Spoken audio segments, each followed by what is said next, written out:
Welcome, everybody. Good evening, and thank you so much for coming to the virtual Wellfleet Public Library as we welcome Suzanne Mettler and Robert C. Lieberman to discuss their work, The Four Threats, the Recurring Crisis of American Democracy. My name is Jennifer Wertgen, and I'm the director of the Wellfleet Library. And I know that a lot of us have had our fill with Zoom and being online right now, and with politics, which have been a lot to handle, to say the least. But I think that makes it really important for you to be here right now for this event. Because in this book, our authors look at 5 moments in history when democracy was under siege: the 1790s, the Civil War, the Gilded Age, the Great Depression, and Watergate. And from this history, 4 distinct characteristics of disruption, which are political polarization, racism and nativism, economic inequality, and excessive executive power. And alone or in combination, these 4 characteristics have threatened the survival of the Republic, but it has survived so far. And certainly we're seeing these 4 characteristics at this moment, and it's a very, very dangerous time. But sometimes looking back at history and at how things have worked out, it can give us some kind of hope for the future. And that's why we're here tonight.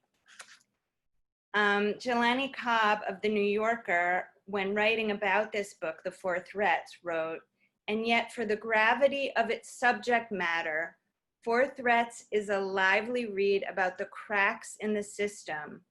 What's more, it offers some good ideas for how we might go about fixing them." And that gives me hope. I hope it gives you hope as well. I'd like to introduce our speakers for tonight. Our first one is Suzanne Mettler. She is the John L. Senior Professor of American Institutions in the Government Department at Cornell University.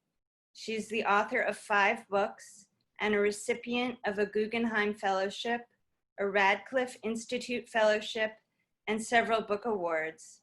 In 2017, she was elected to the American Academy of Arts and Sciences.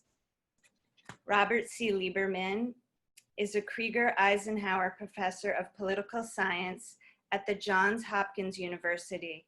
He's the author of 2 award-winning books. He has received fellowships from the Russell Sage Foundation and the American Philosophical Society, and previously served as Provost of Johns Hopkins and as Dean of Columbia University's School of International and Public Affairs. Please welcome Suzanne Mettler and Robert C. Lieberman to our virtual library. Thank you. Thank you. Thanks so much, Jennifer, for that terrific introduction. And first off, I gather it's your birthday today, Jennifer. So happy birthday, and thanks for spending some of your day with us. We really appreciate it. And thanks to the library for hosting us. I'm heartbroken that we can't be there in person. Wellfleet and the library have been such an integral part of my family's life for many, many years. So I'm imagining that it's a lovely day in town. I've spent the day at the beach, and that we're all together on West Main Street, as I hope many of us will be very soon. So we're thrilled to be gathered virtually to be able to share a little bit of our work with you tonight. As Jennifer suggested, we've written a book that asks whether American democracy is in peril today. Whether we should be concerned that the United States may be at risk of undergoing what political scientists call democratic backsliding, or the quiet transformation of democracy into something else.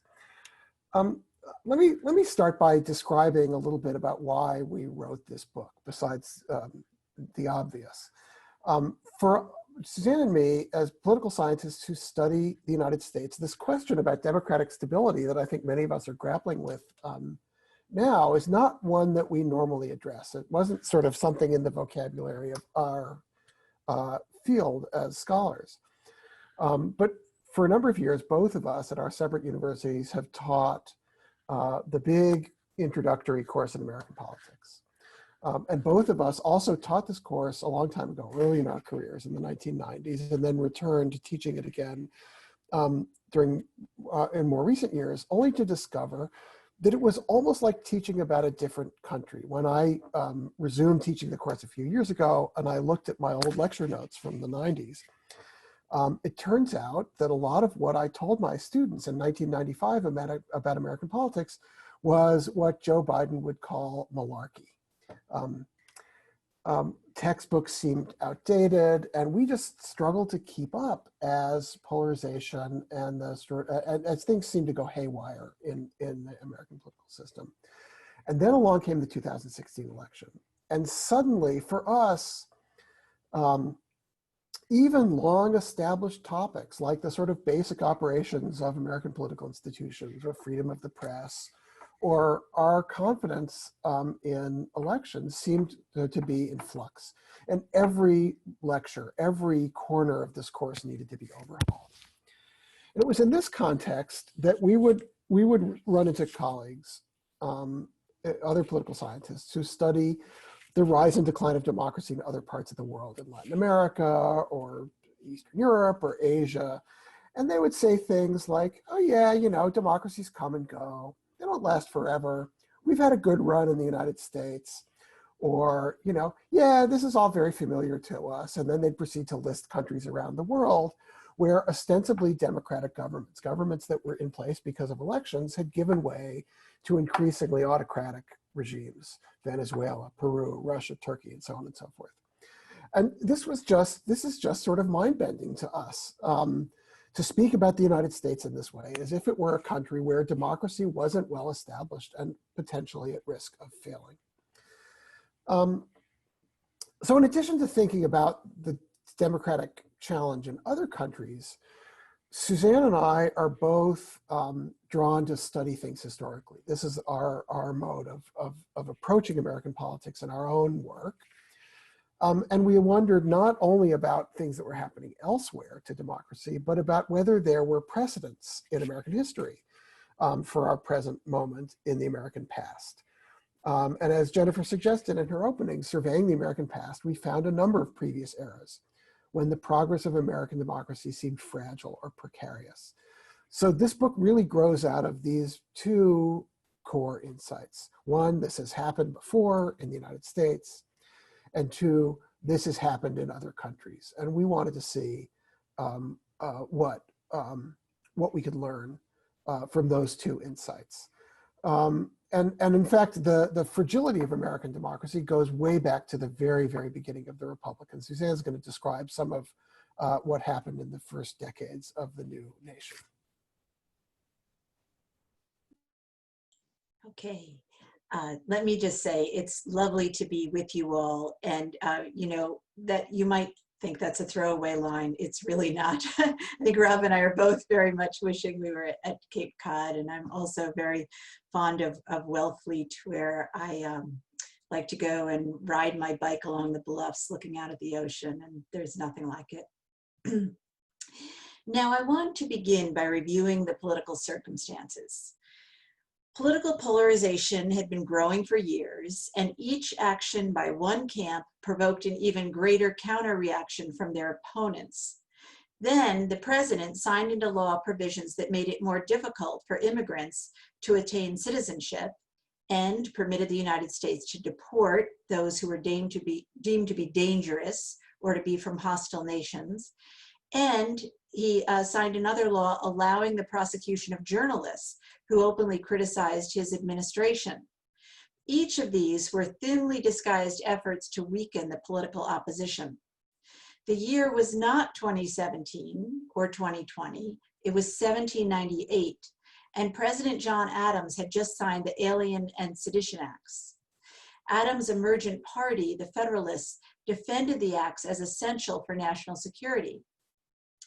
Or as one congressman put it, There was no need to, quote, invite hordes of wild Irishmen, nor the turbulent and disorderly of all the world, to come here with a basic view to distract our tranquility. Indeed, no sooner was the ink dry on the US Constitution than Americans became deeply polarized. Public officials led the way, including some who not long earlier had voiced their opposition to the mischiefs of faction, that being James Madison. He and Thomas Jefferson created the beginnings of what would become an opposition political party, the Republicans, or the Democratic Republicans as they were called. They helped states that were governed by Republicans to refuse to recognize the Alien and Sedition Acts that Adam had signed. Ordinary Americans also became polarized and took sides. Federalists and Republicans often resided in different neighborhoods and they attended different churches, and they each took on their own ways of demonstrating their patriotism and burning public figures in effigy, and sometimes violence ensued. As the decade proceeded, the rivalry became more antagonistic and the stakes kept getting higher.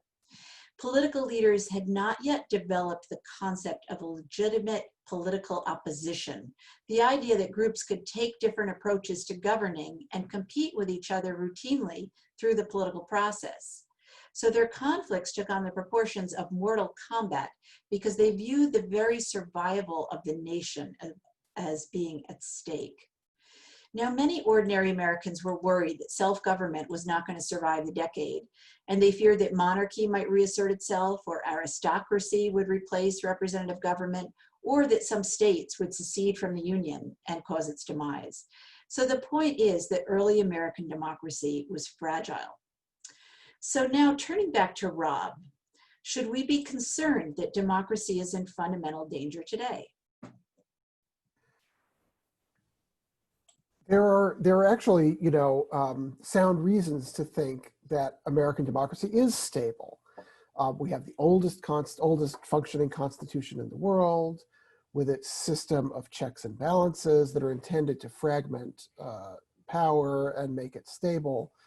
The United States is wealthy, which is a factor that, all other things equal, makes the loss of democracy less likely. And in addition, while the nation in the 1790s was built on institutions that repudiated or undermined democracy, most notably slavery, and it didn't become a full democracy really until the 1960s or 1970s, democracy for the most part has progressed over time, becoming more robust and more inclusive. And these reasons suggest that maybe we should have some confidence that democracy is likely to be secure in the United States. On the other hand, it's not unreasonable to wonder whether democracy may be at risk of deteriorating or backsliding. As we've learned from those who studied democratic deterioration elsewhere, democracies don't tend to wither away, to disappear, at the barrel of a gun or with troops in the streets, canceled elections, the legislature disbanded. Rather, democratic deterioration happens in more subtle ways. Often elections are still held, but democracy still decays, so that a nation becomes a hybrid containing some democratic features but not others, a regime type that political scientists call competitive authoritarianism. So we shouldn't think of democracy as a sort of an on-off switch. Either a regime is a democracy or it isn't, but rather as a continuum. And the question we should be asking ourselves is really, which direction along that continuum are we moving? Are we moving forward toward a fuller, more complete, and more inclusive democracy, or backward in the direction of autocracy, a process that political scientists call backsliding? And that's the task in the book. We examine, as Jennifer said, 5 earlier periods in American history when Americans were legitimately and reasonably concerned about backsliding. We look at the patterns that ensued, and we analyze the contemporary period in light of what we'd learned. And what we're going to do for the rest of our time this evening is sort of run through some of that argument. Let me just say a quick word about what we mean by democracy. And by that we mean a system of representative government with accountability to citizens. And there are 4 pillars, as we call them, that make this kind of system work. One is free and fair elections. Two is the rule of law. The third is the idea of a legitimate opposition. And fourth is what we call the integrity of rights, the rights that make democratic government possible: civil liberties, civil rights, and voting rights, most importantly. These features give us a set of indicators that we can assess in each of these 5 periods and in the present to see whether democracy is stable or unstable, advancing or retreating.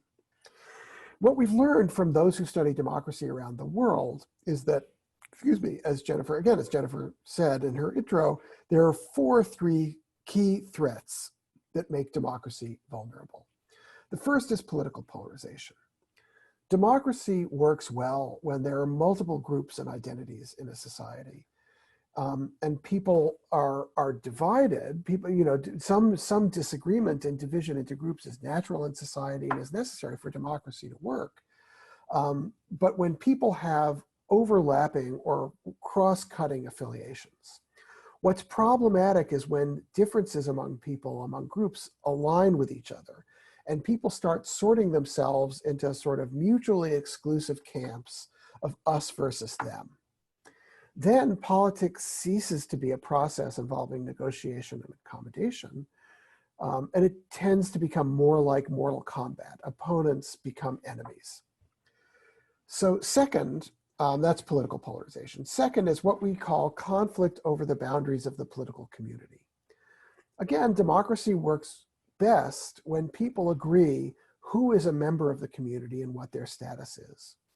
And when status is equal among all members of society.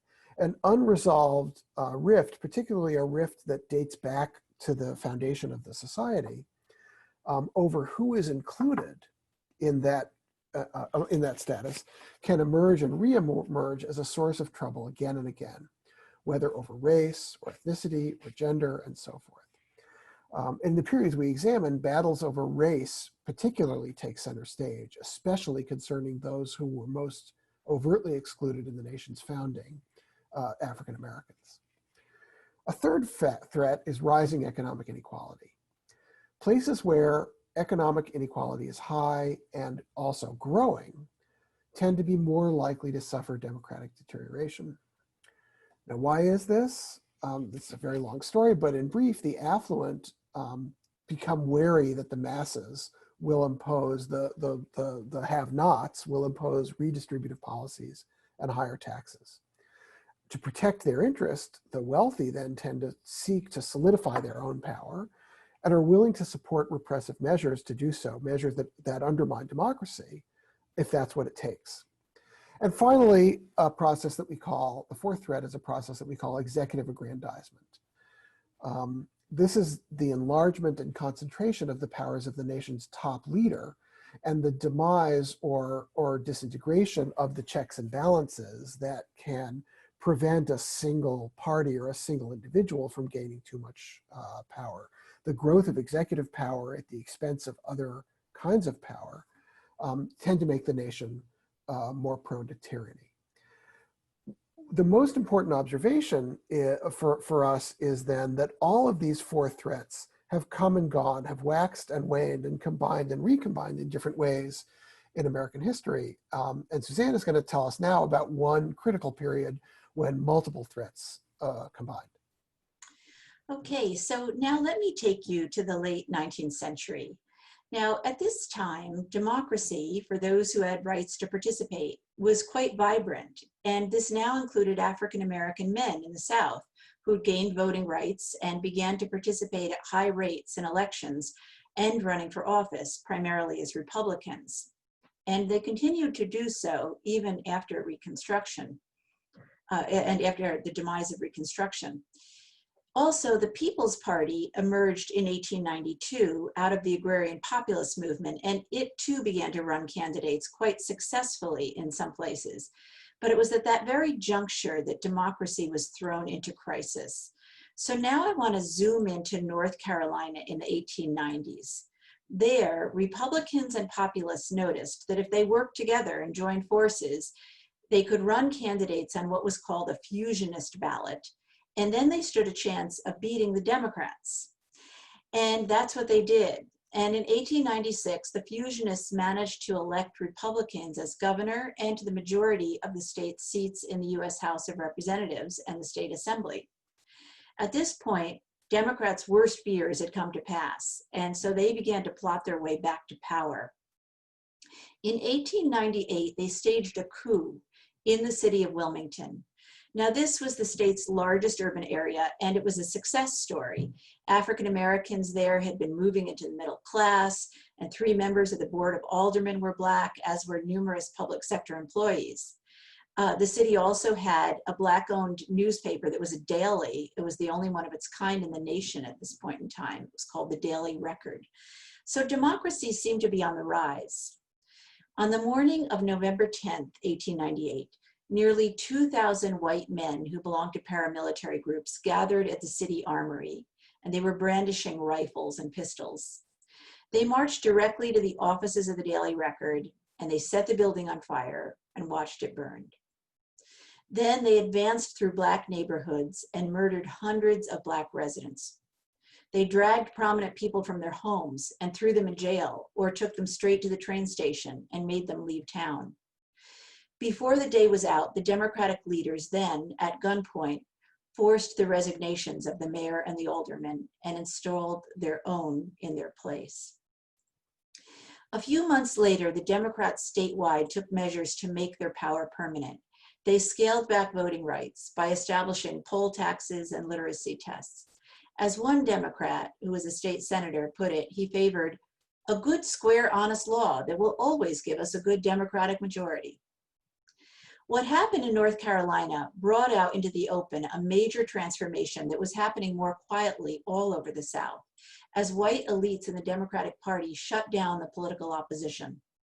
The federal government, including Republican presidents, permitted this. In 1898, President McKinley heard the pleas of African Americans from Wilmington asking for help, but failed to intervene. Then, as disenfranchisement happened in state after state, President Theodore Roosevelt simply watched. And President Taft went so far as to praise the restrictive rules for excluding what he called an ignorant, irresponsible element from the electorate. The result was the disenfranchisement of millions of Black men and some poor whites. Meanwhile, white Southern elites regained extra political power, not only to rule in their own states as autocrats, but also to exercise an outsized voice in national politics for the next 50 years. By the end of the 1890s, all 4 pillars of democracy had suffered harm. Southern Democrats had terminated the political opposition and eviscerated the voting rights of African Americans. In order to do so, they repudiated free and fair elections and the rule of law. And once Blacks lost political power, their civil liberties and civil rights were taken away as well. The politics of the 1890s reverberates in our own times. Then as now, we witness a high degree of polarization and rising economic inequality. Some political leaders use race baiting and ethnocentrism to fuel anger and to promote political participation among white supporters. White supremacy and polarization animates politics and could obscure the purposeful activities of economic elites to achieve their policy goals. Now we'll turn to the 20th century. And in fact, these 3 threats that had been raging in a couple of periods in the 19th century began to subside, but meanwhile, a new 4th threat emerged. And I'll turn back to Rob to discuss it. So as Suzanne says, the story of American politics in the 20th century is largely a story of the rise of executive power, mostly in a context when the other 3 threats, as Suzanne just indicated, were declining or relatively low historically. And we begin this story in the 1930s, when Franklin Roosevelt took power at a moment of deep economic and political crisis, at the trough of the Depression. Many Americans expected Roosevelt to assume dictatorial power, emulating the drift from across the Atlantic. And many liberal allies and supporters of the president, including people such as the columnist Walter Lippmann, urged him to do so, believing that was the only way that Roosevelt was going to be able to save the country from the Depression. in fact, the Roosevelt administration opened with an extraordinary act of presidential power. The president closed the banks 2 days after his inauguration. They were closed for a week while the administration and Congress figured out what they were going to do to stabilize the financial system. In the end, Roosevelt didn't assume what we would consider dictatorial power, but he did expand the power of the presidency considerably. Mostly not because he seized power, but because Congress gave it to him. Much of this story is well known, and I'm not going to belabor it here, but presidential policy authority grew, the administrative state, the bureaucracy grew, over which the president has some control, and the White House staff grew, giving the president more sort of managerial control over what happened in the government. Other other sort of attempts to increase presidential power failed. Court packing, for example, in 1937. But Roosevelt left the presidency much stronger than when he assumed it.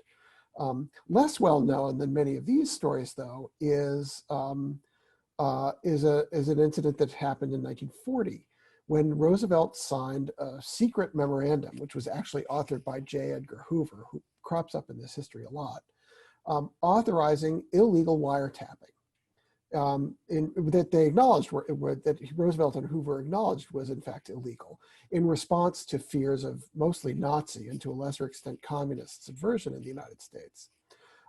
Targeted at foreign nationals primarily, but also allowing this kind of action against US citizens.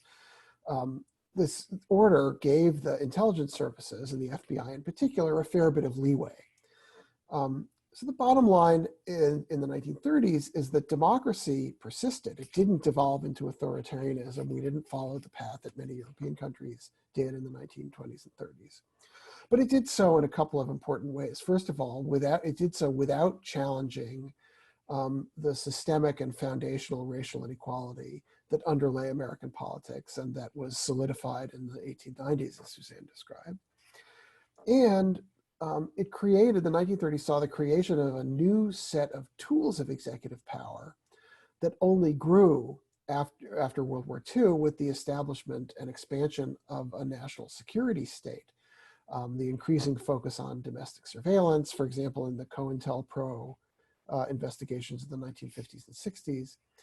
Executive power coming out of this era was a sort of a portfolio of tools that was available for political interference by an ambitious and politically savvy president.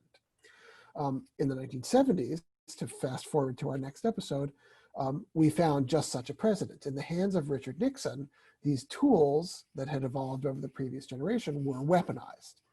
Watergate, I won't get into a lot of detail about Watergate because once I start, I can't stop, I find. Watergate is really just the tip of an executive weaponization iceberg. Nixon systematically used the powers of the executive apparatus to target political opponents and those he deemed his enemies. You know most of this story, the plumbers, the campaign shenanigans, and ultimately the Watergate break-in and investigation that brought the president down. What's interesting is that Nixon, I don't usually mix those two up. Nixon was brought down essentially by a bipartisan coalition in Congress. Enough Republicans went along with the president's removal on the basis of evidence discovered in investigations to force his resignation.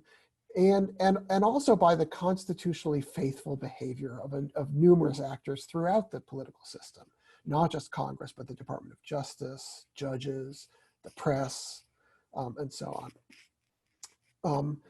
The bottom line here is that in the 1970s, executive aggrandizement, even without the other threats, was enough to destabilize democracy and create a sense that democracy was in peril.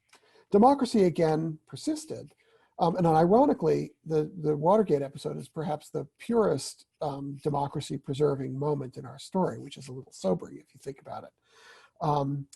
But I'm going to just now turn it back over to Suzanne to bring the story up to the present and wrap up.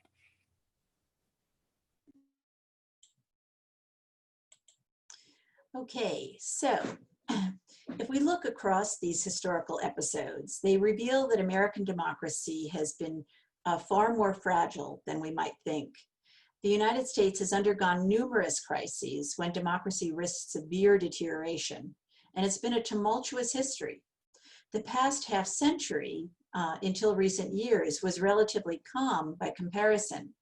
Over and over again, the nation risked instability, violence, and the demise of rights.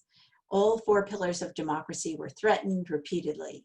On occasion, backsliding occurred, some of it with long enduring consequences. Now, the four threats have waxed and waned throughout history, and they've combined in different ways. High polarization in all three of the earlier periods seemed particularly dangerous and volatile in combination with conflict over membership and status. When three threats converged, which occurred in both the 1850s and the 1890s, it led to the most dramatic democratic backsliding in American history. The low polarization of the two 20th century periods of crisis that Rob has just described, the 1930s and Watergate, likely helped to contain those crises.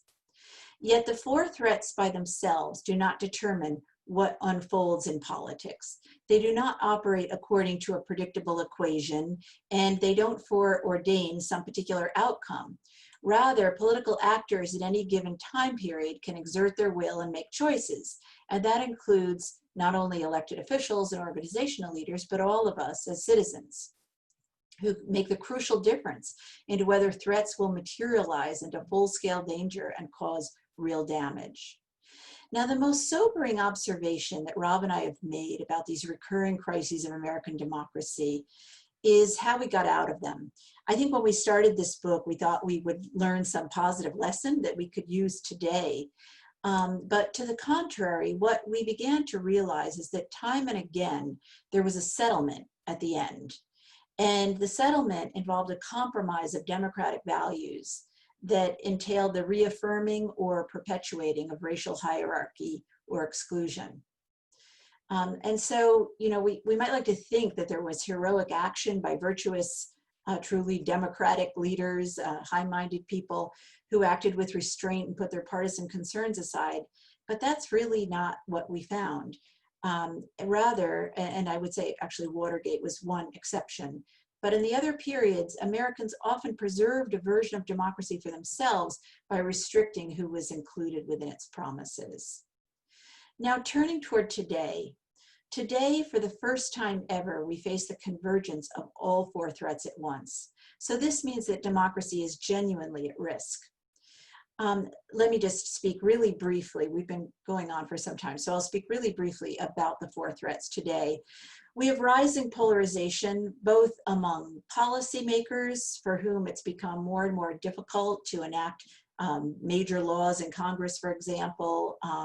The art of negotiation and compromise seems to have gone to the wayside, except for on more minor pieces of legislation or when there's extreme need, for example, earlier this summer or in the spring around the stimulus bills to get through the pandemic. But also among ordinary Americans, polarization has increased. And it's like a kind of teamsmanship. Some of it results from people having different views on policy issues, such as abortion and gun rights, et cetera. But it's also a matter of what tribe you belong to, where we have become increasingly sorted out by groups. And Americans have a strong sense of what we call negative polarization, meaning they have particularly hostile views toward the other party more than they have a real affinity for their own party or their own party's candidates. The second threat that has really emerged is this conflict over membership in a way that's been fused with partisanship. So you see this combining of threats in a way that's really volatile. So we've seen a divergence in the composition of the two parties. The American population as a whole has grown much more diverse over recent decades, and the Democratic Party has kept up with that growth in diversity, whereas the Republican Party has only diversified somewhat. So it ends up being a much more white party relative to the population as a whole. There are also different views among Democrats and Republicans about race, and those have been diverging over time, with Republicans increasingly blaming African Americans themselves for the persistence of inequality, and Democrats increasingly embracing the cause of greater racial equality. And then thirdly, we've seen rising economic inequality since the 1970s, with the top 1% or top fraction of 1% pulling away from everyone else. And of course, the pandemic is only worsening the growing inequality that we're seeing in American society. We've also seen affluent people becoming much more involved in politics, not only in donating money, but also by organizing and trying to get their way through things like tax cuts and deregulation. And what we've learned from scholars worldwide is that when this happens, the affluent often become willing to sacrifice democracy, if that's what it takes, to protect their interests. And then finally, as Rob has been mentioning, we've been seeing rising economic aggrandizement, the growing concentration of executive power in the presidency since the 1930s. And this is, of course, particularly dangerous because when you have the combination of the other three threats dividing society, and then you have a president who has these tools that they're able to use to achieve their partisan goals, and meanwhile claiming a mantle of popular legitimacy, it's very dangerous. So while these threats have long predated President Trump, he has certainly actively intensified them, and he's already caused some real harm. But we think that the threats are much larger than Trump. They've taken on a life of their own, and they're on course to persist beyond his departure from public life, whenever that may be. We're very likely to undergo years of careening through volatile party conflict that could produce backsliding. So the question for Americans must be how to make the preservation and the restoration of democracy our first priority so that we can pass it on to future generations. Whether democracy can be saved and indeed broadened and deepened depends on the choices made by political leaders and citizens. American history has been full of such choices, and in some instances, people have chosen a destructive path, as in the 1890s, and in others, they found a productive way forward. If history is any guide, we can't take democracy for granted. And democracy has always been what Abraham Lincoln called unfinished work, awaiting renewal and expansion by each new generation. With the nation divided right down the middle, in his second inaugural, Lincoln said, "With malice toward none, with charity for all, let us strive on to finish the work we are in. Our times call for us to do the same." Thank you. Now we'd love to open it up to questions. Thank you so much. That was fascinating. I will call on people for questions. If you are on camera, you are welcome to raise your hand. If you're not or don't want to be, you can always put something in the chat, or if you click on where it says participants along the bottom, there is a little raise hand icon, and I will call on you and you can unmute yourself and talk. So that's another way to go about it. Any of those ways will work. So, Alan? Yeah, hi. Thank you very much. There's something almost consoling about a historical perspective. You feel less lonely in your present moment to know that others have gone through similar experiences. At my age, I've lived through a lot of history, and one of the things that I recall is that a real threat to democracy is dishonest communication from the government.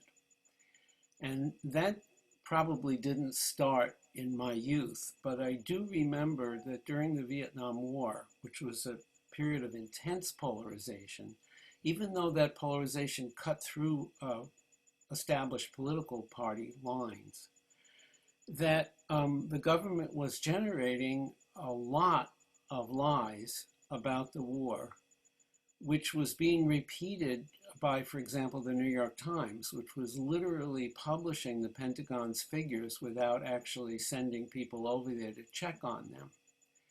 And it seemed to me that that was also the beginning of an erosion of confidence in democracy, that there was a kind of Orwellian manipulation that certainly didn't start in our time now. It seemed to, I'm sure during World War II they were manipulating information as well, but in this case, you had a very bad idea, namely the domino theory, and you had an enormous manipulation of facts to support the success of a military operation that was in fact a dismal, horrendous failure.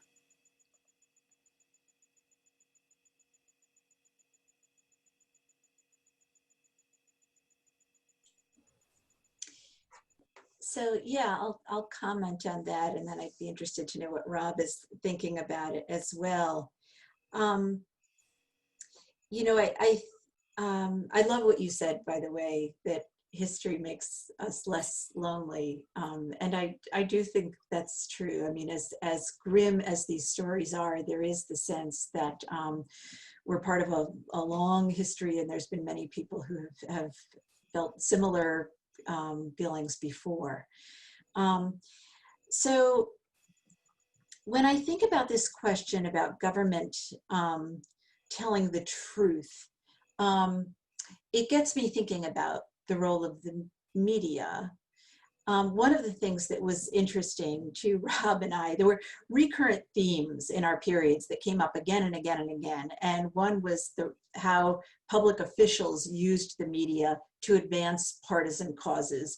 And it was really striking to us that this began very early on with Jefferson and Madison creating a newspaper in the 1790s that was to be an alternate to the official government newspaper that was already established and that was really, you know, the Federalist mouthpiece. And so, you know, the media in that era was already a real partisan media. It became so very quickly, and it was presenting different angles, different perspectives on politics. That's not to say that it was presenting falsehoods, but rather different interpretations.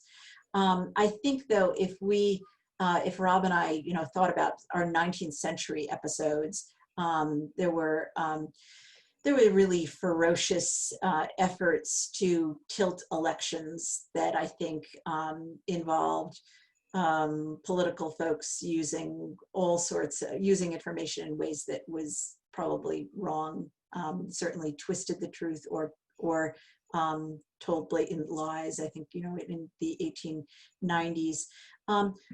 Once we move to the 20th century, it's interesting that, you know, you're highlighting the 1960s as being a time when confidence in government was really being lost. And in some ways, we think of the middle of the 20th century as when we could most rely on journalism to be trying to get to the truth through the kind of investigative journalism that had its heyday then, and which has been on the wane as we've had the proliferation of different types of journalism. But Rob, do you want to weigh in here? Yeah, no, I think I agree with what Suzanne said. I think what's interesting about this thread through history that Alan picked out a really important example of is the way in which information gets weaponized and gets manipulated, not sometimes by the government and sometimes by others in service of a partisan or political goal. And, you know, the 60s and the government's manipulation and lies about Vietnam was a particularly egregious example of that.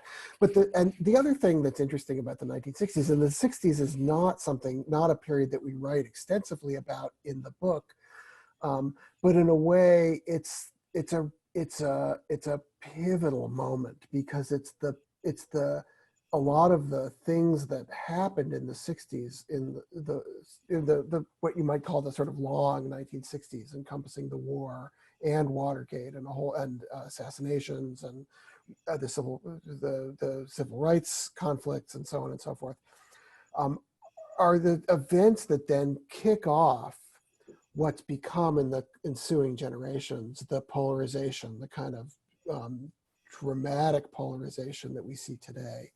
The growth of inequality, the mobilization of wealthy actors in politics in a concerted way that Suzanne described, trace their lineage back to that moment that I think Alan rightly called out. So that's another sort of interesting element of your question. I mean, you're absolutely right, and I think that's something that that's, if we were to look, probably another recurring pattern that we'd see both going forward and backward from the 60s.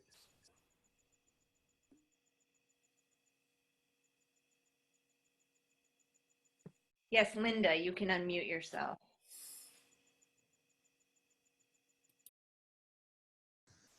Well, I've loved this, and it's nice to be virtually in Wellfleet, even if I can't be physically present, with good friends. I know some of the people here. And I guess what I'm thinking is I'm a historian, and I've been complained at for being too optimistic, too much a Pollyanna, too much trying to end on an upbeat note. I don't feel any charity at all to the other side now. I just don't. And I thought the moment, a recent experience just solidified it just the other day, when someone on NPR was interviewing a couple of voters. They actually were in Iowa. I'm living in Iowa, and I think it was the Iowa public radio station. He was interviewing a couple of Iowa voters who had very negative things to say about Trump. And they went on, he allowed them to go on at some length. And they were all lots of things I think. And then he said, "For whom are you going to vote?" And they said they were voting for Trump. And he said, "Why?" And this woman, who sounded like a friendly soul and a very nice person, although obviously I couldn't see her, she said, "Because he supports religion and he's opposed to abortion." Now, the religion that he's supporting, the faith that he is supporting, is not mine, and makes no room for mine. And supported the people who, he had nothing serious to say about the guy who came with a shotgun into the Pittsburgh synagogue a couple of years ago. This woman is not, her concept of freedom of religion threatens me directly. And actually her concept, so I want to throw at both of you the way you end, because I'm hungry. I'm desperately hungry for some optimism and for some sense of a way out. And I don't see the charity at work. So how are we going to get where we need to be? Let me say a couple of things. First of all, I'm so glad that you're here, Linda, because for those of you who don't know, when you get your copy of the book that I know you've all ordered, and you turn to the acknowledgments, you'll see Linda featured there prominently, because a lot of these ideas that found their way into the book were, we spent some time in Linda's house hashing out a lot of this stuff, and we owe a lot of we avoided a lot of mistakes because of Linda's help. So thank you for that. Thanks for the question too. I think there's a trap that we risk falling into when we talk about polarization, when we political scientists especially talk about polarization. And that is, it makes it seem like this sort of even-handed thing, when in fact the current episode of polarization that we're undergoing in the United States is not even-handed and it's not symmetrical.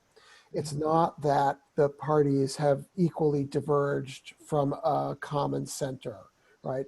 The Republican Party has moved extremely far in a number of ways, both in terms of its ideological orientation, its embrace of, its move away from the rhetoric and reality of racial equality and toward an embrace of an increasingly sort of white nationalist supremacy set of ideas. It's increasingly, as you know, will be on full display on television this week, a cult of personality. There's almost no party there. So to talk about this in this sort of clinical way, well, polarization is blah, blah, blah, is almost inaccurate. So I think there's definitely something right about the way, Linda, you're framing the challenge right now. Still, that said, you know, I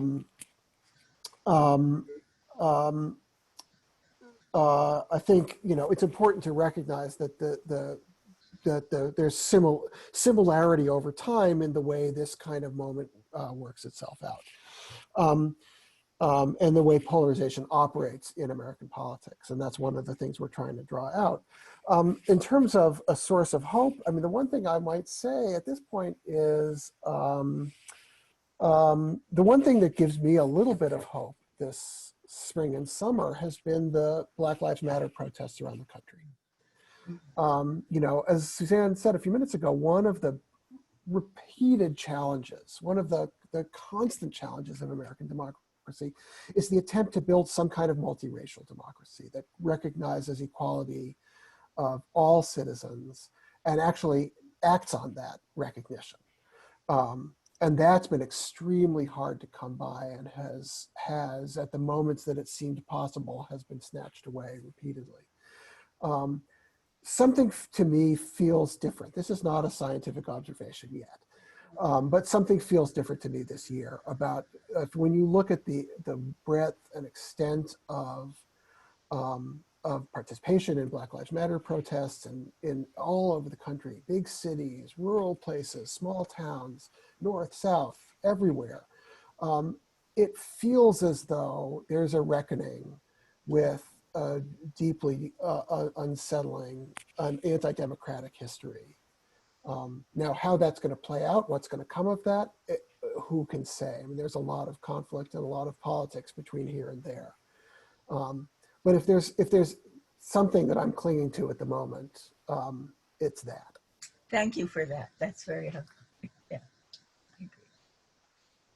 Yeah, and I'll just add one quick thing to that. I agree with everything Rob said. And, you know, looking across this, you know, huge swath of American history, as we've been so bold to do, I think, you know, probably historians would not recommend writing a book that goes from the 1790s all the way to the present. But it's really interesting taking this ride through history. And when I look at it that way, I think there have never before been so many Americans who actually believe in the cause of equality, broadening equality, that equality is central to democracy and that it needs to be broadened and deepened to expand to all citizens. I think that there's a much higher percentage of Americans who believe that today, both in terms of racial equality and gender equality than before. So I think that's a hopeful thing. Yeah, good. I feel better. Does anyone else have any questions?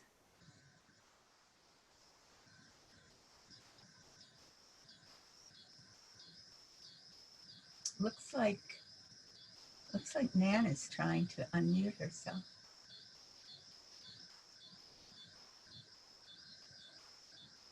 Can you unmute Nan? I tried that at the beginning of this.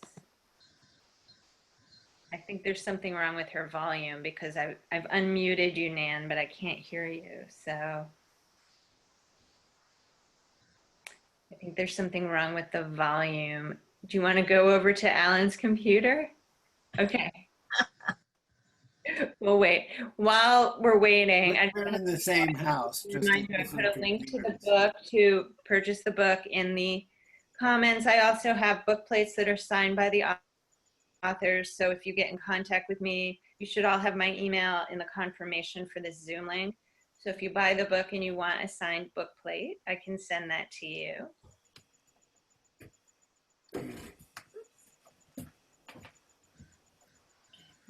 Did you want to say something? No, just I enjoyed it. Okay, well, I'm on. You're It's unmuted. just You're on I'm camera. so upset with this whole idea of I was so positive last week with the Democratic National Convention, and just the thought of what's going on this week. I just can't believe how polarized and different this country is, and I can't believe there are that many morons out there that like Trump. I mean, I just detest him beyond belief, and I just don't see how anybody, regardless if it's religious or whatever, that there are so many immoral. There's so much immorality and monstrous behavior in the president that I can't believe that there's that many people that would vote for him. But I am naive anyway. But Well, we're happy to provide some alternative programming for this evening. Yeah, thank you. I appreciate it. No, but I mean, what you're expressing is, I mean, is an example of what Suzanne was talking about a few minutes ago, this sort of tribalism, right? This is not just, you know, you and I or us and some other set of people disagreeing about policy issues or what's the best way forward on healthcare or the climate or whatever, right? That's fine, and that's great, and that's what democracy is for, and that's what elections are for, and that's what political institutions like Congress and the president and the courts are for, right?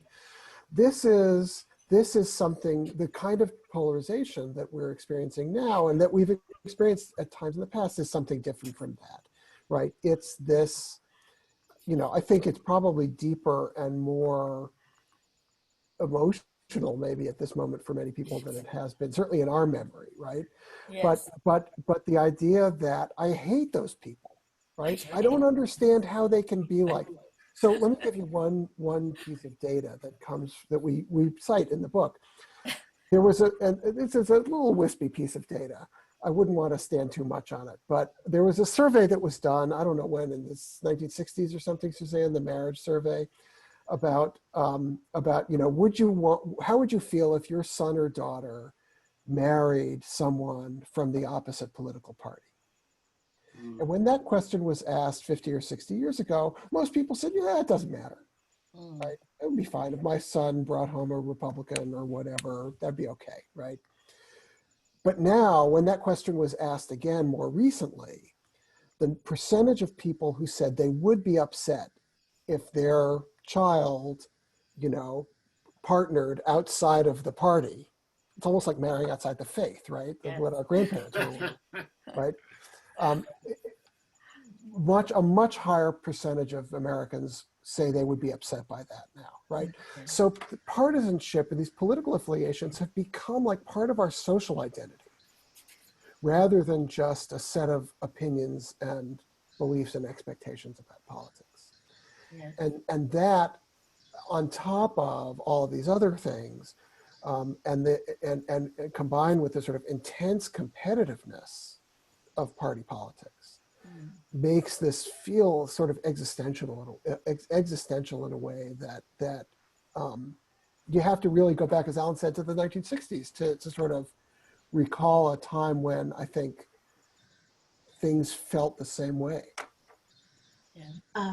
But if I could add again a hopeful note, Yeah, please help us out. Despite the great polarization on, so many issues where Democrats and Republicans have such different views, there was an extensive poll done a while ago by the Pew folks, and it was asking people about all sorts of democratic values, things like the rule of law and free and fair elections and rights, et cetera.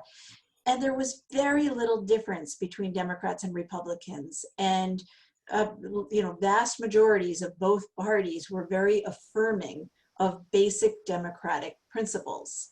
Now, of course, that doesn't mean that when push comes to shove in a system of polarization that people are willing to stick with their democratic principles sometime. I mean, that's the question, is ultimately if it comes down to a choice between one's party and upholding democratic principles, which way are you going to go? That I think that is the question that, the book, I think, really confronts us with ultimately. And so I hope that by reminding Americans that we really do believe in these bedrock principles of democracy, and that's what allows us to have our differences and to remain living together, to be this very diverse country where people have lots of different point of view, but we're not going to kill each other, and we're not just going to have, violence overcoming society. We have to be able to affirm those principles and say, these are the rules of the game through which we're going to conduct politics. And then we can, engage in the political process and see where it takes us.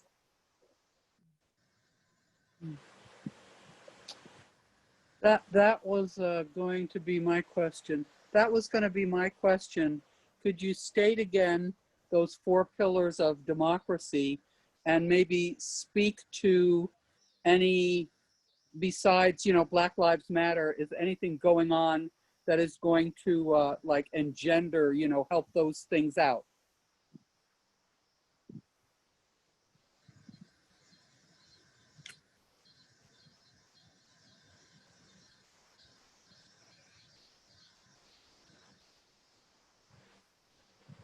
So the 4 pillars of democracy, the sort of indicators of whether or not democracy is healthy are free and fair elections. Can a society hold free and fair elections? The rule of law, in other words, is everyone treated the same under the law? Or are powerful and wealthy people able to skirt the law systematically and routinely? Third is the idea of legitimate opposition. Can we be opponents without being enemies, in brief? And fourth is rights, integrity of rights, our civil rights and civil liberties and voting rights, the sort of basic bedrock rights that are necessary to conduct democratic politics, widely shared and respected. I think those are those are what we describe as the 4 pillars of democracy. And, if you look at these 4 things right now, it's hard to find, it's hard to find a lot of positive stories. And I think all of those things, I mean, one of the things that is sobering is the way in which each of these things has been eroded, and not just in the last 4 years. This is not just a Trump phenomenon, although Trump seems to take every opportunity to make things worse. But these are things that have been under attack for quite a while and have been eroding for quite a while. Voting rights, since the 2013 Supreme Court decision that hollowed out a large part of the Voting Rights Act, we've seen voting rights come under assault, and although even that predated the Holder decision, and so on and so forth down the line. I don't think we don't have time to go through all of those things. And in fact, as Suzanne and I were writing the book, it's almost every day something new would happen, and we think, oh, we've got to find a way to get that in there, and then we realize that was just a fool's errand. And we tried to step back and tell the larger story.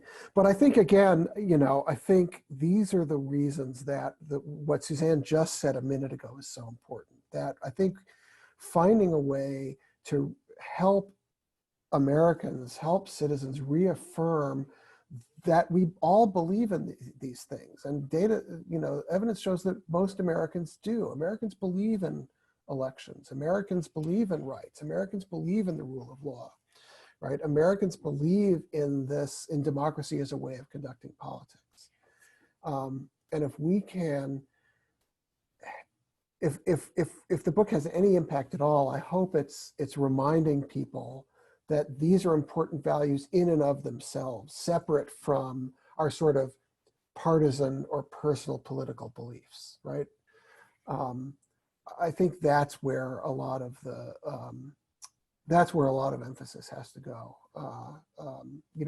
Which is sort of on a separate plane almost from what Nan was talking about a minute ago, the sort of visceral, or Linda, the sort of visceral dislike for the other side. We're not going to solve that problem today, right? But we can help remind people that why we're engaged in this enterprise to begin with and why it's important.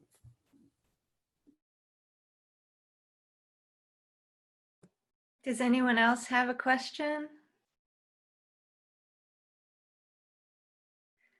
All right.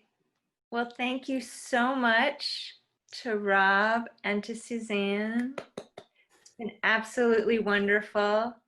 Thank you all for coming to our library program, and we look forward to a day, hopefully soon, when we can welcome you all back into our meeting room for live programming. And I thank you so much for attending, and this has just been so wonderful. I do hope you get the book and that you read it and that you learn from it and that we continue to have these conversations. Thank you very much and have a great night. Thank you all very much. Yes, thank you so much. Really enjoyed it.